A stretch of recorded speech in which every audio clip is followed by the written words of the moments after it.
Bah dis donc, hein, les deuxième et troisième qui sortent, c'est quand même chaud, hein, franchement, c'est chaud. Salut à tous, footeuses et footeux de la famille, c'est Thomas. Fin du match entre le Strasbourg, le RCSA et le LOSC dans ce deuxième match de la soirée de ce semi-finale de la Coupe de la Ligue. On a suivi en live évidemment ce Montpellier-Nantes, je vais en dire un mot à la fin de la vidéo. On va se concentrer sur ce Strasbourg-Lille où évidemment Lille, qui était invaincu depuis cette défaite contre Angers, et ben, tombe contre Strasbourg. C'est assez incroyable que dire que le Dauphin est le troisième, hein, Dauphin du Paris Saint-Germain est le troisième de la Ligue 1, tombe contre des équipes relativement en forme avec cette remontée fantastique pour l'instant de coach Vaïd et de Nantes, et puis cette bonne saison des hommes de Thierry Loret. Du coup, on a vu un match un peu particulier parce que c'est vrai que Galtier avait fait tourner de ouf, hein. Franchement, donc Bamba, Iconé, Pépé, que ce soit Fonte ou Léo n'était pas là. Derrière, pas de José Fonte, pas de Soumaoro, pas de Balotouré, pas de Selic. Donc c'était vraiment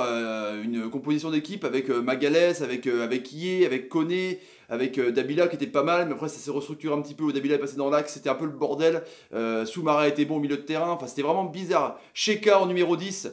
Derrière Rémi a été bidon. Il a touché même pas 20 ballons, c'était incroyable. On a vu vraiment une première mi-temps où les Strasbourgeois, avec une équipe un peu remaniée, avec Kevin Zoe en pointe, c'était pas mal. Grimm, Liénard, avec quand même des gros joueurs, hein. Lala était sur le banc évidemment, Martin était sur le banc. En tout cas, on a vu un Strasbourg qui essayait vraiment de mettre de l'allant, qui essayait de bien construire au milieu de terrain avec, je vous dis, Grimm, Liénard. Et dès qu'ils étaient acculés, les attaquants lillois n'avaient pas beaucoup de ballons parce que première frappe cadrée pour les Lillois et à la 89e minute, c'est juste dramatique franchement pour Lille avec un Rémi qui était absent des débats. En même temps, comme je vous dis, il n'était pas alimenté de ballons parce que Sheka était bidon à ce poste-là. Il était un peu replacé. Jérémy Pied, qui joue jamais justement, qui joue un peu comme ses pieds ce soir, est venu un peu dans l'axe numéro 10 derrière Rémi pour essayer d'avoir un peu plus de ballons, mais ça n'empêchait que Rémi était toujours en retard à chaque fois. Donc on a vu Strasbourg c'est assez haut parce que Lille ne faisait pas grand chose sur les contres, c'était des pertes de ballon énormes. Le Grémy était trop pécelé, du coup on a vu justement Fofana, un bon ballon qu'on lui donne, il se joue vraiment mais assez magnifiquement de Sheka avec un contrôle orienté, il n'est pas du tout attaqué, il enroule son pied, hop, deuxième poteau, petit filet de Mike Maignan. Mike Maignan il pète un plomb parce qu'il n'y avait pas l'attaque, quoi. Le mec il est à 20-22 mètres, il peut armer tranquille, donc en tout cas il a fait un bon match aussi.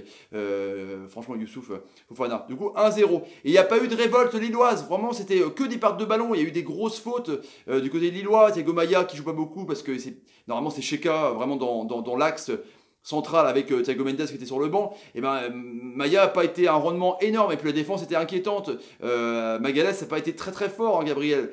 Koné était pas mal, les latéraux étaient bons mais bon moyen quoi. Mais par contre quand il y avait ce système à 5 justement avec Carole, avec Adeba qui était très très bon aussi, Ismaël Adeba sur l'autre côté, bah, du coup ça dédoublait. La défense strasbourgeoise était vraiment planté comme un piquet, ça bougeait pas beaucoup, hein, que ce soit Koné, que ce soit Martinez, que ce soit Cassie, ça restait vraiment en bloc, du coup ça passait pas pour Rémi qui dès qu'il avait le ballon se retrouvait vraiment en étau de ouf quoi. Et deuxième mi-temps, c'était la même chose, on a commencé à voir Iconé et Bamba, pas Bamba, et Nicolas Pépé s'est chauffé, du coup ils se sont dit, les supporters lillois, je pense, que ce soit sur le chat, que ce soit devant votre téléviseur, vous avez dit, voilà, ça va s'alimenter, ça va être le feu, parce que c'était tranquille, hein, il y a eu des bonnes occasions. Heureusement que Mike Maignan a fait des bons ballons, parce que c'est clair, il aurait pu avoir un ou deux buts de plus. C'est pas un match fantastique, mais Lille n'avait pas de révolte. Galtier, il se posait des questions, il disait, mais c'est pas possible, qu'est-ce que je fais? Et la Coupe de la Ligue, justement, elle sert aussi à ça pour les entraîneurs, déjà pour nous, pour voir des matchs,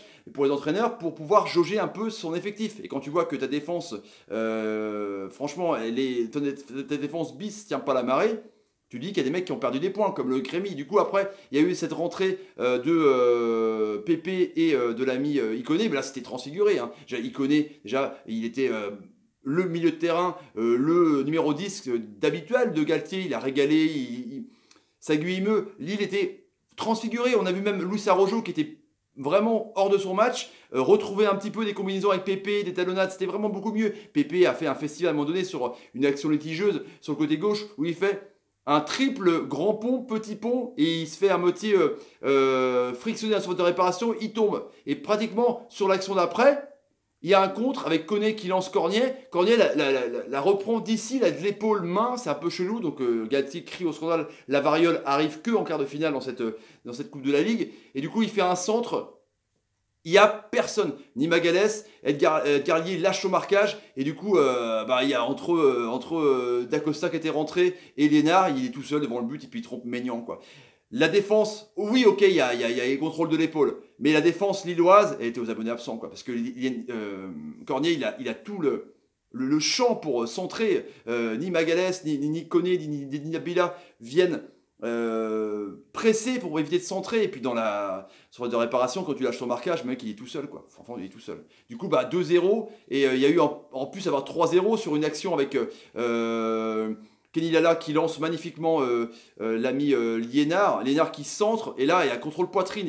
Le mec, il a le temps de faire un contrôle poitrine d'Acosta. Hop, et là, Maignan, il l'arrête. Ensuite, il boxe de la main à la frappe de Lénard. Il l'arrête sur le contre-poitrine, justement, de l'ami d'Acosta. Heureusement qu'il était là, parce qu'il aurait pu prendre encore plus de buts. Du coup, Lille tombe, certes, mais en faisant tourner avec une équipe bis. Parce que Galtier, quand même, il a Paris Saint-Germain vendredi, au Parc. Donc je pense qu'il avait plus ça dans la vision pour essayer de ne pas prendre trop de buts, ou du moins faire un coup ou un nul pour rester sur ce podium. En tout cas, il a balancé ce match, c'est clair, parce qu'il n'y a trop rien à dire, hormis sur cette épaule de Cornier. Voilà pour le débrief du match, les amis. Pour mes tops, moi je mets franchement Youssouf Fofana en milieu de terrain. Il a été complètement monstrueux. Et Pablo Martinez dans mes tops. Et pour Lille, j'ai bien aimé Soumaré, le milieu de terrain, qui était très bon, franchement, qui joue pas beaucoup, mais qui s'est montré assez intéressant. Et du côté de Nantes, ils ont pris une pile, les Montpelliérains. En même temps, pas de Laborde, pas de Mollet, pas de Delors. Pedro Mendes prend un rouge, il laisse ses potes avec un geste débile